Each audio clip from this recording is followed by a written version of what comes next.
On your chart here is our levels from our SpotGamma Equity Hub model for AMC for all of last week. Now this key gamma strike, you don't necessarily need to know what gamma is to know that this is a huge area of hedging for AMC. Now you can see that this gamma strike rolls up every single day of last week. You can see this is Monday, Tuesday, Wednesday, Thursday are all laid out here as the date. And at some point the AMC stock breaches this key gamma strike. And what that tells us is that the stock is overextended. That is, to think of it another way, call buyers are not buying in mass, right? They're not really trading a ton of options over this strike. And so it's likely that the stock needs to consolidate. That's what we see when this plays out.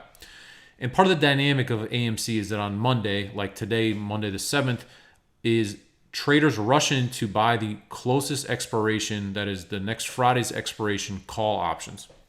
And they do that and they try to jam the stock higher. And so what happens is that gives fuel to the stock on Monday, Tuesday, Wednesday, and then on Thursday and Friday, the stock gets weaker and it consolidates into wherever this big gamma is. Because if you think about what gamma is, it's really a measure of hedging.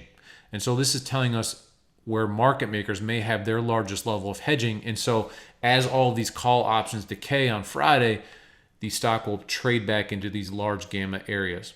Now here we are on Monday, the key gamma strike starts out at 50, which we marked as support. And then again, call buyers are rushing in to buy Friday's expiration. Again, we've traded somewhere around 700,000 calls already today, so we're targeting roughly 1 million.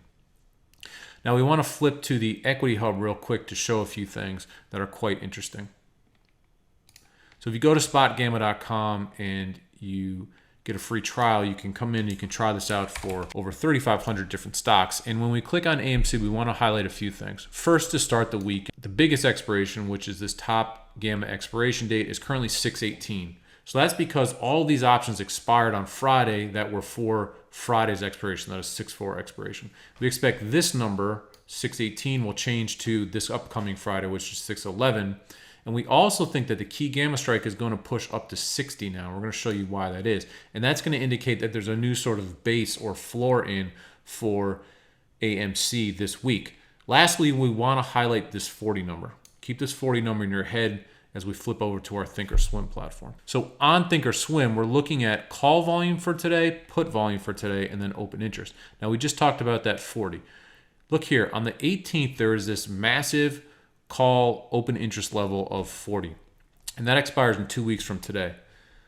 This is when we think that if the stock really doesn't sort of moon, quote unquote, before then, that because this position doesn't expire until the 18th and it's so large, we think it's institutional and we think it stays in place until 6/18. And so we think that 40 is the floor for another 2 weeks. The other thing to note is look at how large the put open interest is and how scattered that is. That's over a variety of strikes and expirations. Each one of these colored boxes is a different expiration versus the call open interest is much more dispersed. Flipping back to the Equity Hub, it's an interesting thing to note because look at the total open interest in calls versus puts. There's actually way more puts in open interest than calls. Now the dynamic is interesting because there's way more call volume on a daily basis than puts. That tells us that the put traders are longer term holders, right? They're positioning themselves for a longer term trade, whereas the call traders are trying to maybe gas the stock and they're in for more lotto ticket, faster money type trades. This ties into something that we wrote on our blog. If you click the blog link here, it'll take you to this article where you can see how to keep the gamma squeeze going. We talk about why put sales are a really interesting trade right now to take advantage of how AMC is trading. We're not going to cover that in this article, but we think you should read it because it will expose why a lot of this put volume is arguably not bearish. Now, if we flip back to AMC, we want to talk about one other thing that is more pertinent about today. And that is how much volume is trading that expires on Friday, as you can see as I highlight it, at the 60 strike. That's 60,000 contracts so far today have traded the 60 strike, which is why we think that gamma hedge number that we talked about before is going to shift higher to 60 from 50. So it's for this reason that we think 60 will likely stay in play this week. Right now, this is going to be considered a top for the number, but if this very large volume can shift higher, it can shift the largest gamma strike higher, then it can open up the stock to move and stay and hold higher prices. We hope you found this video helpful. hopefully it explains why the options positioning has such a large impact on the stock, and also why you have to keep an eye on when most of this open interest expires.